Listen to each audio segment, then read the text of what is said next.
আমি রমজান মাস ছাড়া অন্য মাসে সিয়াম পালন করব কি করে? আমাকে এই মাসে ট্রেনিং নিতে হবে। আমি মিথ্যে কথা বলা থেকে দূরে থাকবো, দূরে রইব। এই মাস থেকে আমাকে ট্রেনিং নিতে হবে। যেমন আপনাকে আমি একটা উদাহরণ দিই, তাহলে বুঝতে পারবেন।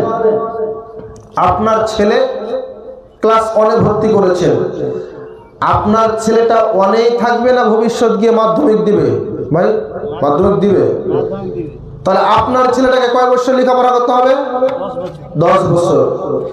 10 বছর লেখাপড়ার পর প্রতি বছরে তার ট্রেনিং হয় কি হয় না? 5টা করে হয়, টার্মিনাল হয় না?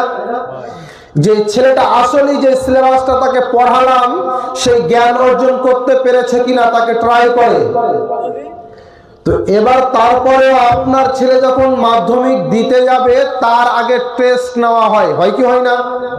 যে অ্যালাউ হবে কি হবে না, তার জন্য ছেলেটা পরীক্ষা দিতে পারবে কি পারবে না, মেয়েটা আসলে এই সেন্টারে গিয়ে ভোর পরীক্ষা দিতে পারবে কি পারবে না, এই বলে ট্রেনিং নিচ্ছে না? এটা বলে তো নিচ্ছে। তেমনি আল্লাহ তাবারক ওয়া তাআলা আপনাকে এটা ট্রেনিং দেওয়াচ্ছেন যে 11 মাস কিভাবে সালাত আদায় করবে, কেমন ভাবে মানুষের সাথে কথা বলবে, কেমন ভাবে মানুষের সাথে আচরণ করবে, মানুষের সাথে কেমন ভাবে স্বভাব করে চলবে, এই ট্রেনিংটা দিচ্ছে।